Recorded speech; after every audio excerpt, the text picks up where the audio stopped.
Whether it's as a warden in the woods of New England or pirates on the Floridan coast, more adventure awaits you in the Backwards universe.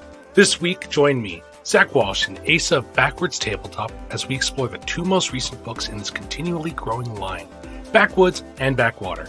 Take to the dense woods in the apocalyptic backwoods or journey by sea in Backwater as you and your friends weave a tale of American Gothic horror. What beasts await and who will you meet are waiting for you right now on Schedule for Launch.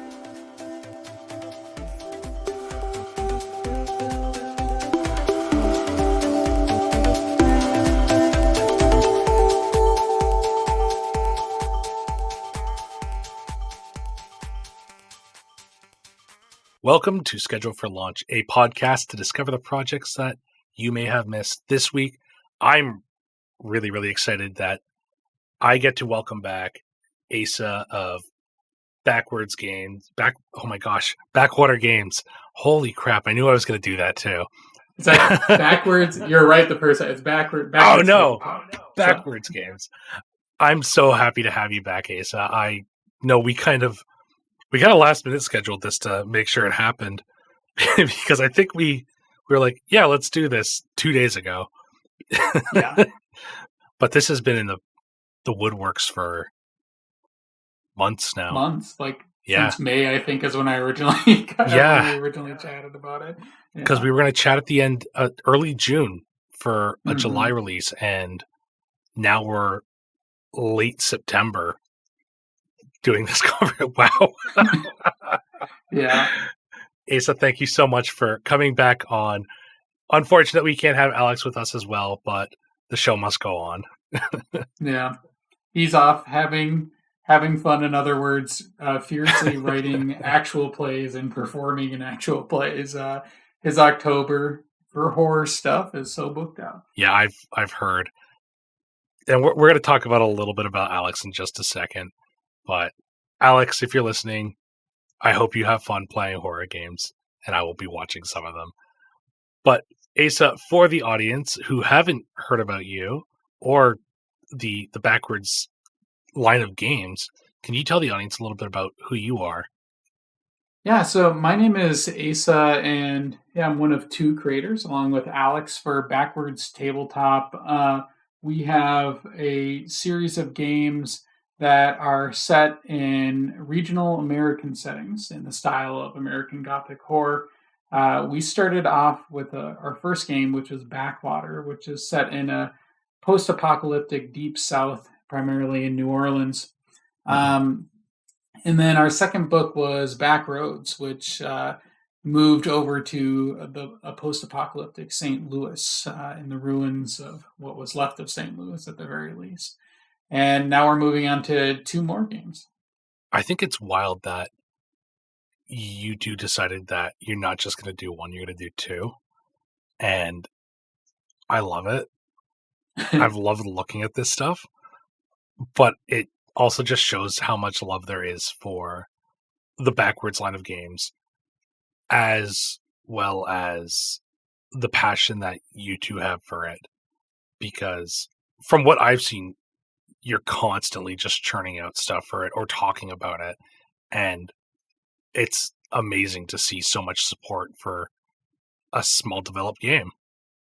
Yeah, we've been pretty excited about it. And it's always just cool when we hear from other people who are playing our games and stuff. Again, we obviously we're super small, but we actually had a friend of ours recently who went to law school with somebody that I know, and she was like, "Oh, by the way, are you the ones who wrote Backwater?" Like, she knows me and Alex, and we're like, "Yeah." Oh, wow. She's like, "Oh, yeah, I was talking to my cousin the other day. He actually plays your game," and we're like, "Oh my gosh, they do exist." Pretty rare, obviously, because we're so small, but it is cool to hear when it happens. It's incredible, though. I've talked to a lot of people in my sphere of influence, and people who play games are familiar with Backwater and Backroads. And it's something that a lot of people have a lot of love for. I think part of that is how easy it is to get into and how well established you can make a character for the world. super easily without having to commit 4 hours to building your own character. Yeah, the character creation part is something that's pretty important to us. And when we hear from people about what they like about our games, a lot of times, first and foremost, people love the setting. I think there's something about being able to imagine your own sort of neck of the woods. And it's not just for an American audience, of course, but many of the folks that we've talked with who play our games are from different regions of the US and are really interested in either seeing what we've written about their regions or getting to play the game and invent it themselves and figure out which cities even still exist in this really bizarre post-apocalyptic world. And then for character creation, that's sort of I think a passion of ours in this game. And it's what I would call character forward. Like, the character creation process for us is a lot of it is about having these steps that situate your characters or orient them within the Backwards universe, and then pull in other bits and pieces that might affect how your characters make decisions, like their ideals and a lot of, like, I actually just played a game and did an interview this last weekend where we're talking about it, and some of the people who are playing were saying they love how you sort of get immersed in the world as you're building your character, and then you're able to imagine new things and play up on the really bizarre themes in there too. So you end up caring a lot about your character. So we love when we hear that. And I think the other thing is when you really love your character and you're put in tense situations, whether or not they're suspenseful or dangerous or survival horror sort of situations, it suddenly makes your decisions matter a lot more, and is a fun element of those types of games. One of my favorite things about a lot of games too is how fair they are. A lot of horror games will have that moment because it's possible to die in the Backwards games, but I've never felt cheated when I've seen it. I can think of a couple games where it's like one bad roll, you're done. And that doesn't always feel fun. But I feel that what you two have built on the system and the setting and the lore, it all plays in really neatly together, and it feels fair, especially for a horror game. Yeah, no, I appreciate that. And I think that's definitely true. Like, I was talking with somebody the other day who had just played one of our games, and they're a big Call of Cthulhu fan, and they're talking, sort of comparing it with Call of Cthulhu, where you are very squishy and similar to Call of Cthulhu, but in terms of squishiness, but still not quite as squishy as Call of Cthulhu. But there's just enough stakes there too. Yeah. So our main focus today is going to be 2 new supplements for the Backwards universe, and that is Backwoods and Back Channels. Totally new settings, new character options, some new hooks. But what exactly are these books in this line?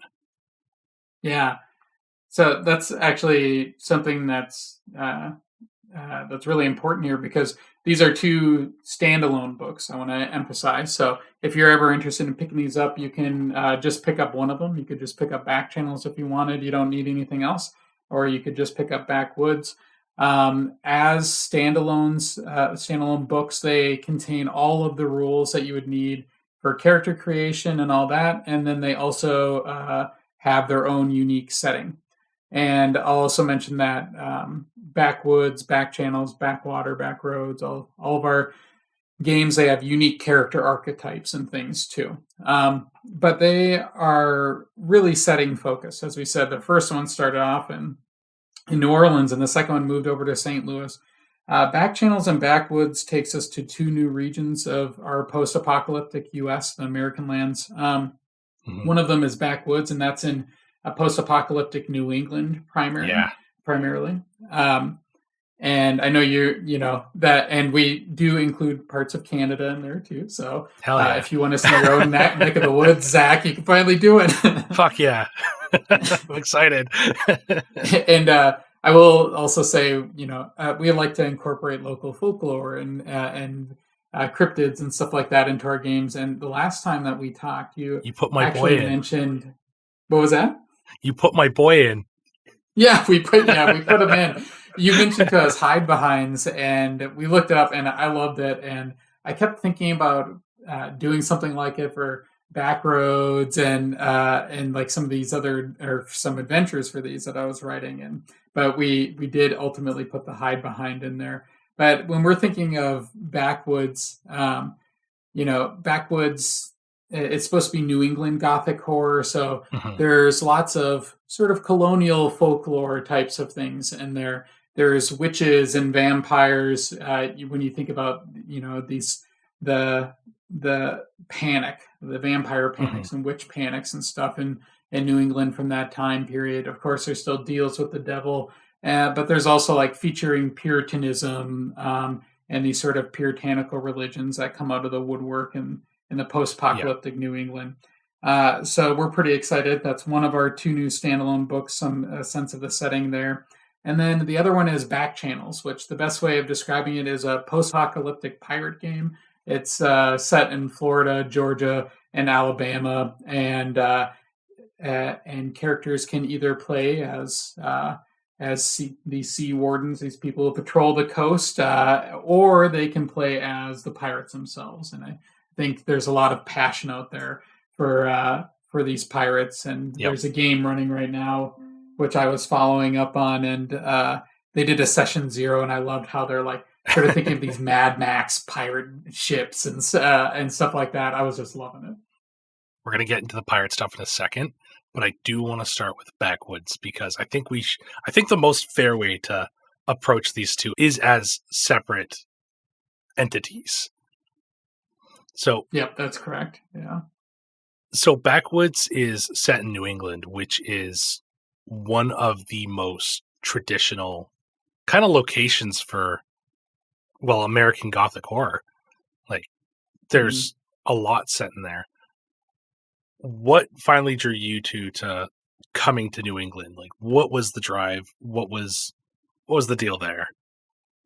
Well, I think we've always sort of we I think we always thought that was either going to be our second or third sort of book after we did some Southern Gothic.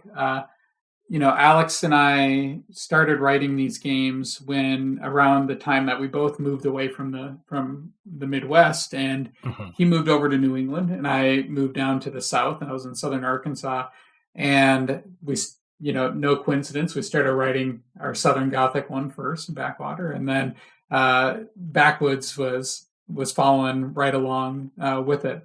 But both of us are pretty big fans of what we might think of as American Gothic horror, Yeah, with people like Shirley Jackson and so of course good. Stephen King, but even just some more typical American Gothic that happens in New England. Sleepy Hollow is a great one, or Young Goodman Brown, even as a different sort of tale, wandering these dark backwoods of New England and facing these temptations along the way with the figure of the devil in the background too. Um, a lot of those tales, I think, inspired us and inspire a lot of people, especially as we get into October and we start to think of all these stories that take place in New England.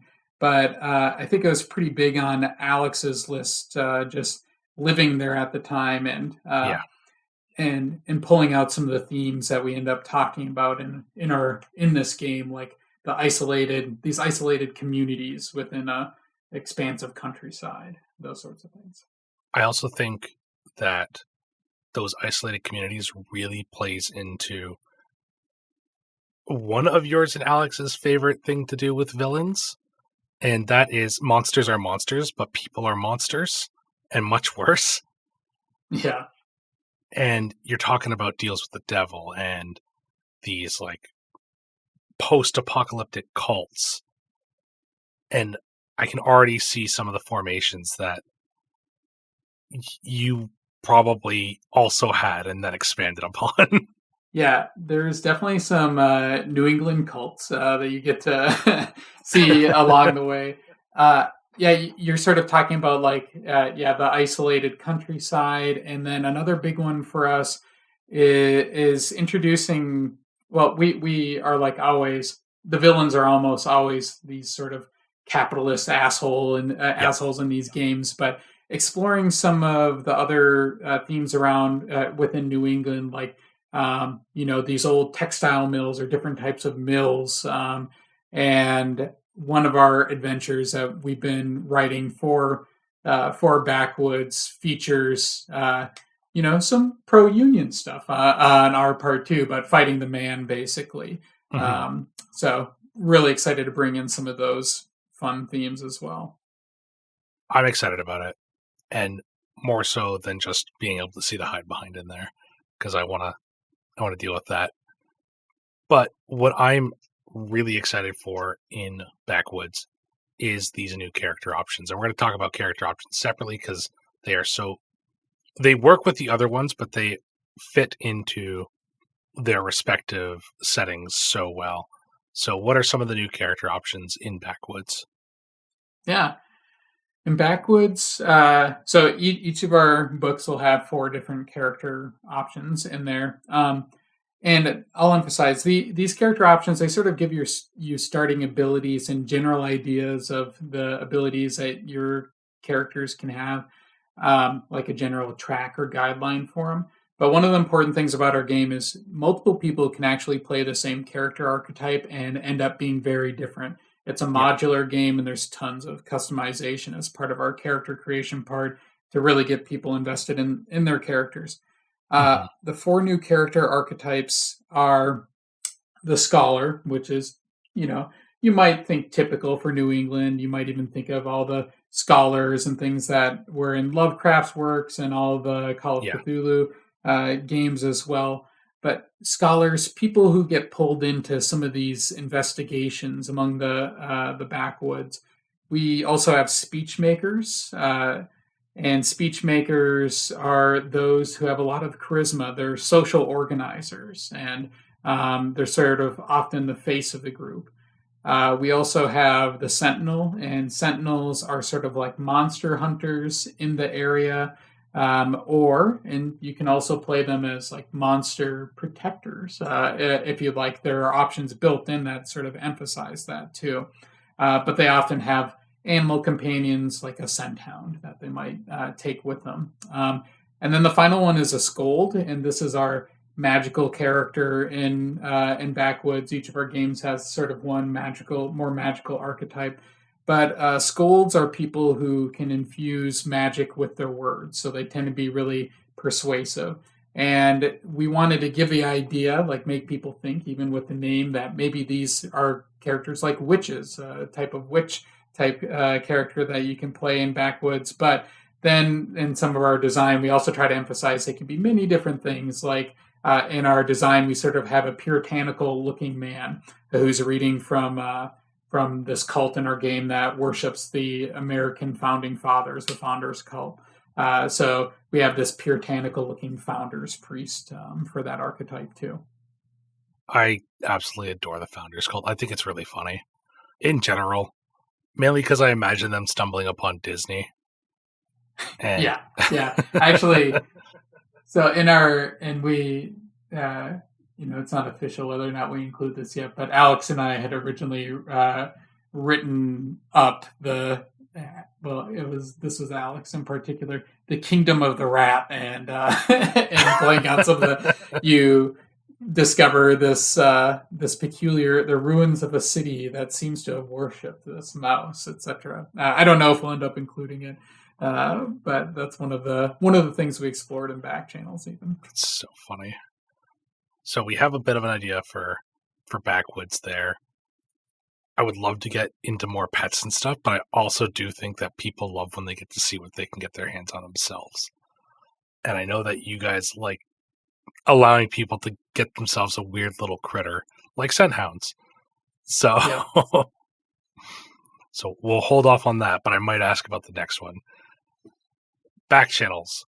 It's Hmm. swashbuckling, it's on the water, It's in the Southeast. What's adventuring here like? Yeah. Well, we try to keep a couple of different options open, but as you can imagine, a lot of the adventuring here is going to be in some of those back channels or along the sea islands and barrier islands up and down the southeastern coast. It could be in the Gulf itself, and there can be adventures on land too.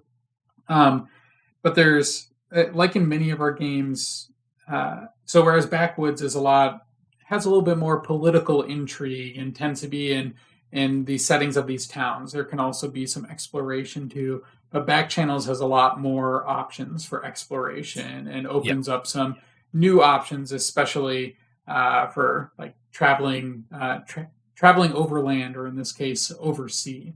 Mhm. And we've always had hex crawl rules, but we're introducing some extra stuff to help people imagine traveling these post-apocalyptic back channels as well. Can you expand on that one a little bit? Because I think Mm-hmm. a lot of people love, absolutely love the idea of pirate games and games at sea. And at the moment, we really don't have one big, huge set in stone kind of go to for that. So, how does back channels handle traversing the water? Mm-hmm. Yeah, well, it's pretty similar. We have a number of navigation rules that we use for our games, and a number of different options. So these also apply for back channels. So I should mention that first. So on one, we have some normal resolutions, sort of theater of the mind, um, uh, where you have a character who navigates for you. You know, there's so many days that you have to navigate. You make a navigation roll each day. There are certain consequences, etc. We have hex Mhm. crawl as another way of doing it, and that's what we're going to build out a little bit extra. We did a lot of it for back roads, and we actually got some pretty great feedback on that. So we're going to build out basically some hex crawl options too for navigating the seas and back channels.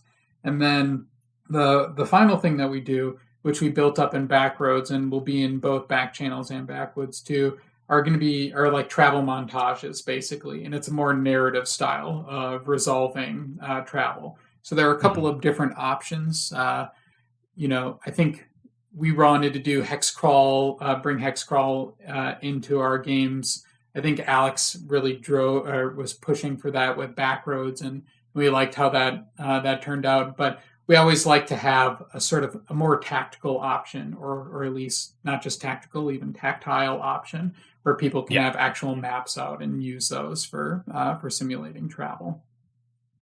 Mhm. I think that's great. You're providing options for a wider variety of people, and that's just obviously choices are good in role playing games. I know that in Backwoods, we were talking about how it's a lot of these small towns and political intrigue and kind of stuff like that that characters are dealing with. What are kind of the major antagonists outside of the elements, obviously, that players can expect to see in back channel? Yeah, back channels. There's going to be some similar stuff. So again, plenty of capitalists and things like that. There are competing merchant forces throughout the back channels, which might hire characters, and at other times that you may be sabotaging. And then there's also other forms of authority. I think that often tend to be the antagonists. We there's a lot of imposition from New England, Mhm. from the setting of Backwoods, actually, from some of these political figures that appear there in back channels and sort of trying to make their way in. So those are some of the forces that you can run into there. And then, of course, there are some classic monsters that we've built into it too that give you that sort of nautical romance ideas, like skeleton pirates, for example. I love that. Obviously, new character choices here too for your swashbucklers or pirates. Mhm. let's hear about them because they have a whole lot of personality to them. Yeah. Yeah, we got a kick out of designing these too. So, um, I think sort of the character that might excite a lot of people is going to be the swashbuckler, first Mhm, and foremost. And the swashbuckler is sort of a new sort of combat like class. So we sort of have one of those in each of our games. Usually takes a different style or flavor of combat though. And for the swashbuckler, it's a more charismatic combat. It's people who are nimble on their feet and but really plays up their bravado, which is actually one of the abilities. Where basically when they complete certain tasks, they're able to do them in a very showy way. So if you're somebody who likes to show off the skills of your character, the mhm. swashbuckler could be a good one for you. And they're sort of more of your typical pirate character. Yeah. And then we also have the spy archetype, which is something that we love, trying to emphasize how there's a lot of this competition between merchants in the area, but also sort of these imposing political forces. And there are spies who are very stealthy, but and also very good at some social mechanics too. And their job is to infiltrate and maybe steal some of this information, or maybe it's to go undercover on some of these merchant ships. So the spy is a pretty fun character that we really haven't seen much of. It's, I guess, closest maybe to the savant in Backwater, which is this really skill oriented character. Mhm. We we have smugglers too, and smugglers again fitting with that pirate theme. Also stealthy, but smugglers are very good at vehicles and very good at hiding things on their person, and thievery and those sorts of things too. Uh, uh, that vehicle element is something that's especially unique about the smuggler in terms of how they can interact with like carts and wagons or even on boats and being able to not just drive these things, but conceal items and that they might be carrying with them in these vehicles. And then the final one is again we have a magical character for each of our games, and that would be the Storm Brewer. And Storm Brewer brings in magic, but magic that can control the elements. And the idea is that a lot of these Storm Brewers are that they are people who might join uh, ships and crews and help these crews navigate. Like if there isn't a wind, they can generate a little bit of wind for their sail. They can navigate. They are good at predicting the weather and things like that for travel as well. And those are the four main archetypes for back channels. I think you're going to see a lot of love for those ones specifically. Just the backwoods ones are incredible for that setting, but at least to me, in this more nautical themed thing, like playing a smuggler who just really knows their boat is something that already sticks out, or the manipulation of weather to assist in travel. It's just there's something about the back channel classes that really pop for character options. Yeah, and we'd love one, of course, say like, of course, this regional setting. One of the reasons we picked picked the sort of nautical romance scene is just because of how much piracy there was historically in the Yeah. region too. But even with the Storm Brewer as a character archetype, especially when you live in Florida, but in this region, uh, the wild shifts in weather and the summer storms and weather is just part of living down in the southeast, Yeah. and we really want to bring in a character that can interact with that weather in a different way. I mean, we hear about it every year, so that I think that's a really smart way Yeah. to do it. Mm-hmm. Something that's always been really important to both you and Alex when we're talking about the content that you're putting out is making sure that the voices of people from the areas that you're showing off have a chance to make that voice heard a little bit more. And a couple of the names I recognize. Hey, Basil, if you're listening to this, what was it like working with these creators from both the areas that Backwoods takes place and back channels? Yeah, it's pretty awesome, honestly. So many of them have so many good ideas too. So, back channels, and in this case, we're working with both artists and authors. And for Mm-hmm. back channels, Basil Wright is one of the people who's writing for our games, and they are just awesome. Like, they wrote so much so quickly, which I hope in part is just because there's great interest in the setting, but you know you get to see this lived experience and these ideas of the South come out, which I think is balanced, balanced and fair approaches. Basically, not deficit minded in any way, but more, even though this is fiction, more real in some Mm-hmm. ways too, and just really picks up and displays some of the culture and stuff in ways that Alex and I probably couldn't do justice. And then we had Candace McAfee too, and they're awesome as well. A lot of people know Candace as the Magnificent Candace, and Alex and I, when we first started working with Candace on this, we met up with them on over a video chat, and Candace was just so full of all these ideas, and like really small things that even can show up in some of these adventures in the setting, that if you have this lived experience in Florida, primarily for the part that they're writing on, it's I think you can get an extra appreciation from there. But I think overall, the main thing that we really appreciate for working with a lot of these contributors is just how many great ideas they have immediately, and how that comes out not just in the writing but in the art too. So my favorite example, we work with Aaron Radney on a lot of things, and he creates fantasy worlds. He writes and things too, which he'll share in his Patreon. But a lot of people know his art, and he does art. He's done art for us, and he's done maps as well. And he's from St. Louis, and we were working on this map of St. Louis.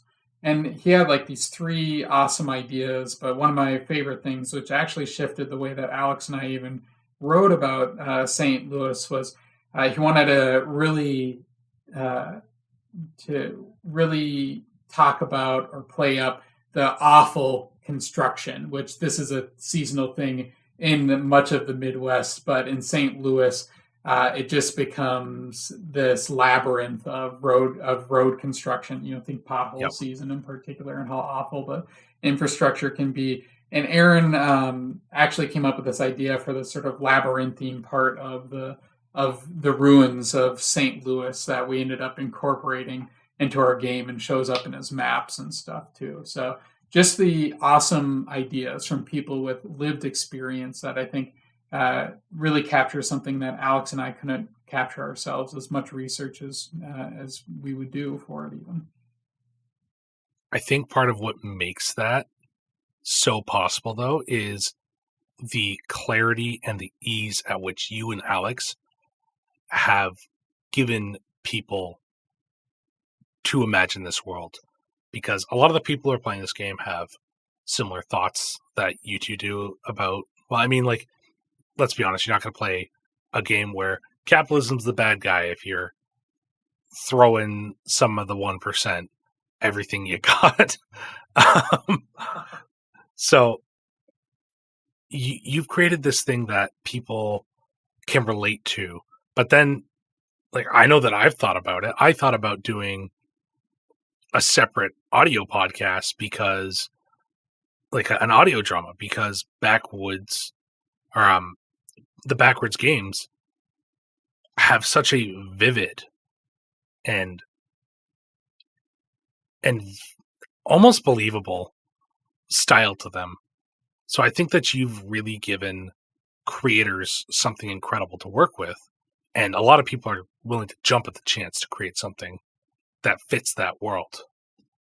Yeah, I always love seeing sort of what people do with it when they run their APs and what types of games they're playing. And we have a Discord, which has been a little quieter recently, but at sometimes it's pretty active. But one of our more active channels is a GM only channel, and I just love hearing some of the stories that people end up writing within the universe and the new directions that they take it. Like Alex and I note this, especially when we're talking about what the apocalypse actually looked like. But one of the things that we try to do is we try to leave things vague enough for game masters to really build out their own idea of what the nation or what these cities and settings look like. It's creating an apocalypse in your backyard is the way that I've looked I at love it. that. Yeah, it's looking outside of your window and being like, what would this look like in the game? And I think that is what makes it so approachable, but B, so much fun, especially if you're like with a home table where all of you are like, oh yeah, you know, the 4 blocks of incredibly shoddy building. Like I've been fighting with my city about a sinkhole for the past year. The sinkhole would definitely come up if I was making a backwards game in my city. Yeah. Well, like, and well, this is one of the cool things though. So, like, because of that sort of really cool stuff, it's amazing what sort of connections can happen. But we did an actual play podcast at one point in time. It was for Backroads, one of our St. Louis adventures, and I had written up this adventure which involved Momo, the Missouri monster. But really, what Yes. the characters were adventuring through the conservatory in St. Louis. Okay. And now I'm blanking on the name of it, but people know what I'm talking about. The conservatory in St. Louis, and when I was doing the adventure, I was like trying to base it off of the conservatory as much as I could without getting too bogged down in specifics for like an hour and a half long actual play. But at one point in time, I actually had somebody reach out to me who they and their partner had lived in St. Louis at one point in time, and they're like, "Oh my gosh, I know that conservatory, and I know exactly what you're talking about in this particular scene." And I think that stuff is really cool when it's your own backyard. And then, like you said, when you're at a table with people that you know, and especially if you're all in a similar physical location or from a similar physical area, there's so much cool stuff, like so many cool touchstones that you can bring Yep. into your. I can only imagine what Niagara Falls would look like in the world of backwards. Like, Oh, well, that's going to be in Backwoods. So, and that's hell yeah. another great piece that Alex has written in there too. Yeah. Oh wow, that's weird. I'm gonna be able to play in my own hometown in canon. Yeah. We should have had you write that part. But our bad. I am not nearly talented enough. I am working on it, but not yet. Yeah, but that's so much of what we love, and one of the things that's new about these books that we're trying to build into it, and they'll be in our quick starts and things too, is structuring a session zero. We call it a forward in our game, but Mhm. it would be in this session zero. We're trying to come up with some ways to facilitate people building out this backwards universe, either within the specific region that they're in or general Americana that they want to bring out. So we try to bring in some of those guidelines into a session zero. Yeah, that's always great too. I love when there's session zero stuff just to help new game masters or somebody who's picked up the game for the first time and can't find an actual play or something to kind of get a grip with what they're looking at. Yeah. and a great way to just set up the game in general and give players some ownership of the setting and even get used to each other's characters and all that too. Yeah. So we're hoping that some of the stuff that they'll get out of it and that the universe building is just another bonus on the side. Mm-hmm. Asa, you and Alex have been doing this for a little bit of time now, almost officially, I should say, out with you. The first Backwater Kickstarter was it 3 years ago, or is it a little bit longer than that now? Almost 4. I think it was 3 years ago. Yeah, but this is why it's good to have Alex here because Alex will remember like the dates and stuff better. Because he and I actually we're in a different interview. We couldn't remember exactly when Backwater was or when we started writing it. But I'm pretty sure that one was 2020, and then 2022. That we did Backroads, I think. Oh my gosh. That one I know because you were on the podcast. Yeah. So that's definitely the case. But yeah, we've been doing it for at least 3 years, and we started writing Backwater obviously before that Kickstarter ran too. Yeah. Yeah, and that's all just because we split up in our parts of the world, and Alex and I think it was really an excuse for us to another way to continue to hang out together. Mm-hmm. Backwater was on in February of 2021. I just checked it out real quick. Oh, there we go. So we might have started writing in 2020 then. Yeah. But you've both been at this for quite a bit of time. You've garnered some love for the game, and there's people who I love Backwater. I love all the Backwards games a lot. And I was super bummed because I found the Backwater Kickstarter. I think it was 2 hours after it closed because I was looking for new people to get on the podcast. But how have things changed since you sat down with Backwater to now with Back Channels and Backwoods? Yeah, I think things have changed dramatically. I think most of all, the world's open again, so that's one thing. Yeah, for real. Talk about a major change there too. Well, and the pandemic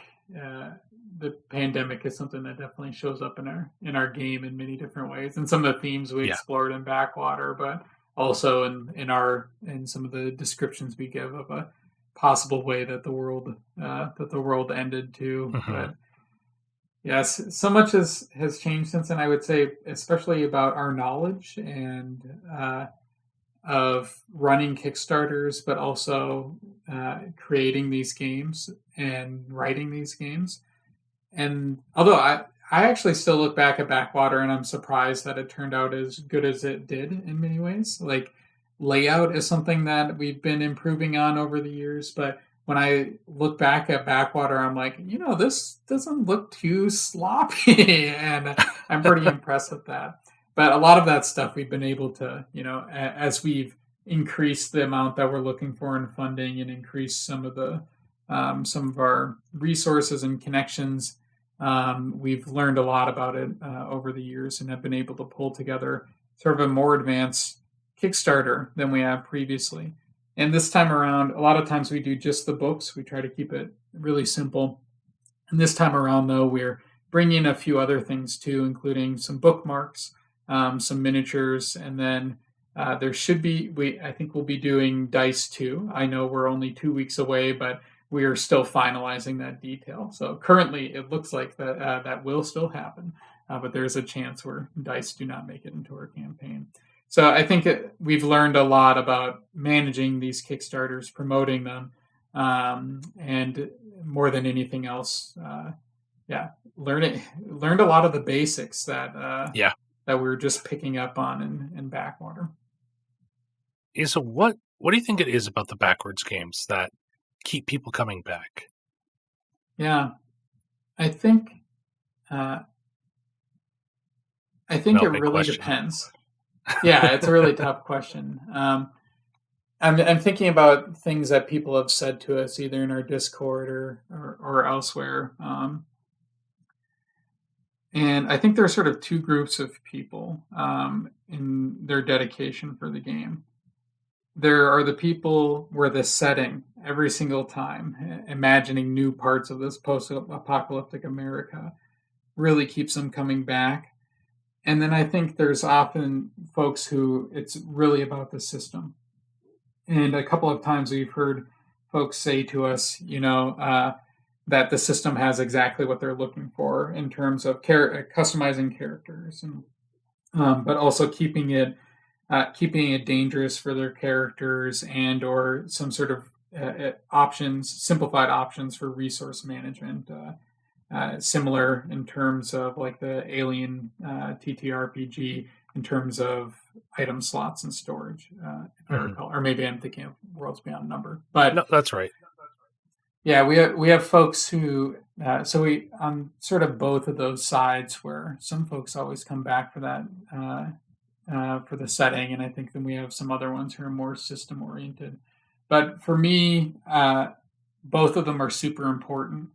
And the way that Alex and I originally designed the system and over time have made some updates to it and refined it, um, is it's really built around getting folks, as I said earlier, oriented within that setting, but at the same time getting them really invested in their characters within the Yeah. setting too. So I think both of those things sort of work together. Although oftentimes we hear, people are really excited about the setting, and other folks, this is a system I was looking for. I love that answer because I agree.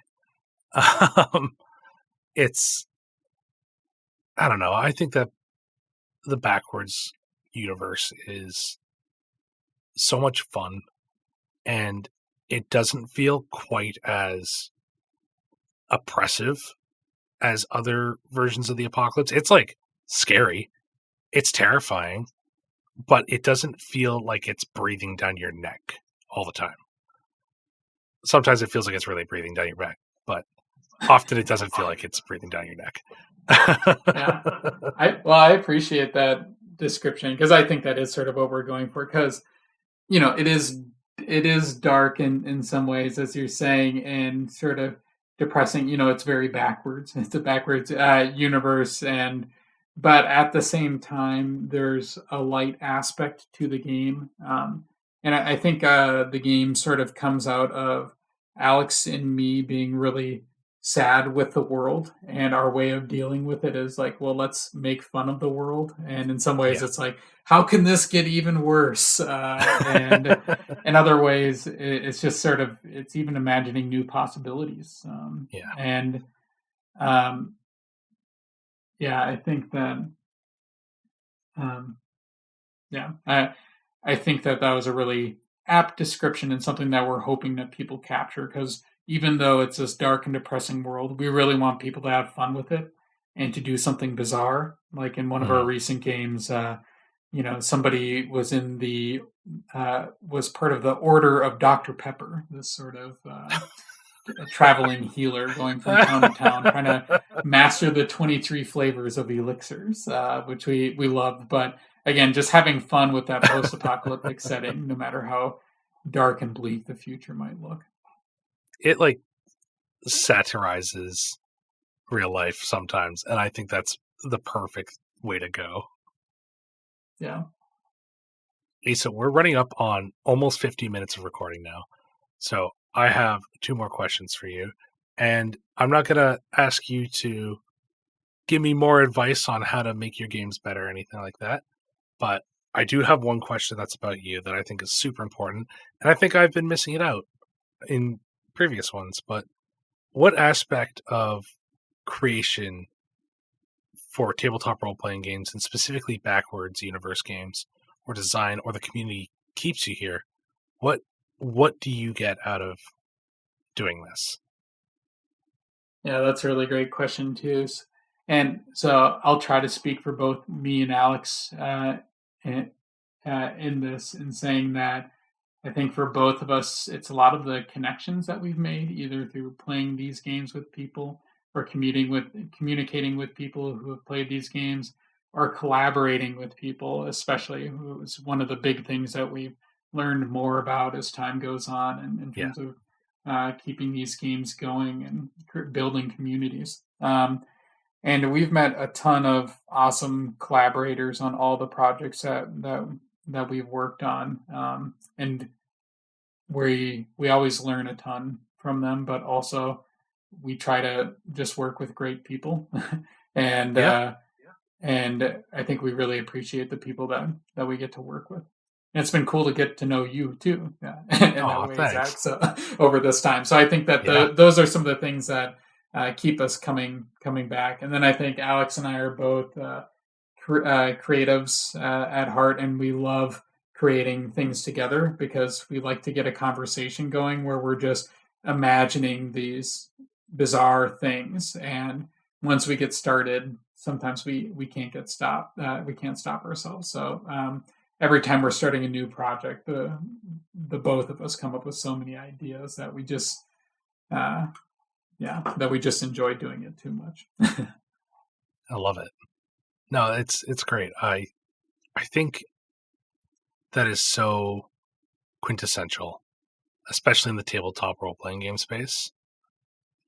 Connections make or break a game, and you two have designed as a team, might I add too. Now four books. Each one acts on its own as like a standalone game, which is absolutely bonkers. So kudos to you two. I think it's wild. Yeah, you guys are doing incredible, and I hope Backwards games keep coming out. I hope more people play them, and I hope that you guys have a really good time designing them.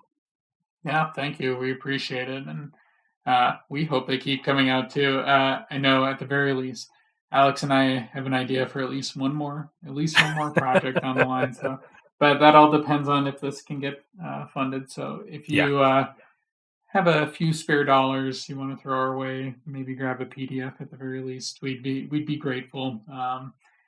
Uh, but we also know it's the Halloween season, and there will be many great games out there too. So hopefully, there's room enough for us in your on your shelves. But yeah, Always for me. Asa, speaking of picking up stuff, where can people find out more about you, Backwoods, Back Channels, any of your other stuff?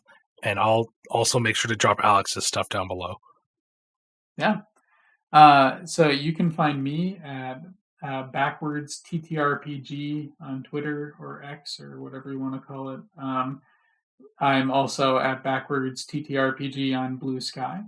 And you can find us on Itch as well as Drive Through RPG.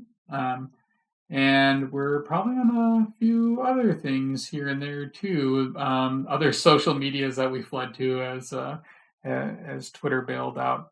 And then Alex, I think his name on Twitter is at Mightiest Finn, and that's FINN. And then on Blue Sky, I think it's just I think it might be Finn the Mighty. As always, audience, those links are going to be going down in the description below. Please go and support both Back Channel and Backwoods because I'm excited about these games. You can see one of my favorite monsters in Backwoods that I jokingly told them about a year ago now. And you get to see this horrible monstrosity in all of his glory. I got to see some of the early art for the Hide Behind, and it's so fucking scary. It's so creepy. I love actually it. wrote a one-sheet adventure around it too, just that's great to really build it out there. So, yeah, we love it so much. It's a very fun monster. Yeah, that's everything for me. It's on Kickstarter right now, so please go and support it. I've worked out when this episode is coming out, and it is live right now. So top link in the description. Go and support Backwoods Back Channel, When does that end, though, Asa? It's going to be ending on October 27th. That ends October 27th. So make sure that you go and support them while you still have the chance. Asa, thank you so much for reaching out, getting back in contact with me, and joining me once again on Schedule for Launch. Yeah, thanks for having us, Zach. No problem. And audience, thank you so much for listening. Asa, Alex, Backwoods, and Back Channel are all scheduled to launch real soon. They are currently sitting on Kickstarter. Go and support them. Till next time, though, take care of yourselves, and I'll see you on the next one. Bye. Thank you so much to Asa for joining me on the podcast this week. Asa and Alex are two of the people I am just so happy to have gotten the chance to talk to, and originally joining me on the show over a year ago now. It's always an absolute pleasure to have them on. Alex unfortunately couldn't join us, but know that he does a lot of really cool stuff on the internet, and he's on a lot of actual plays, so check out his socials for more information on his appearances. The Backwards Regional American Gothic Horror Kickstarter ends on October 28th, and so it's almost funded now already. So if you have not already, you have 17 days and then it ends, and you'll miss out. It's a really cool thing. You should go and support them. Thank you, audience, for joining me. If you enjoy what you've heard, please share with a friend or somewhere on the internet, because that's how I grow around here.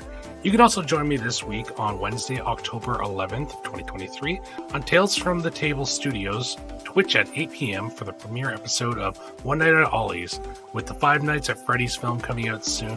We're hoping you're going to enjoy that, and this will be a good place for you to kind of get into that Halloween season. I'll also be live on Thursday for more Behind These Eyes, Baldur's Gate 3 playthrough, and thank you to those who have joined me for that. It's been a lot of fun to have you there. That's everything from me, though. Take care of yourselves, and I'll see you somewhere out there.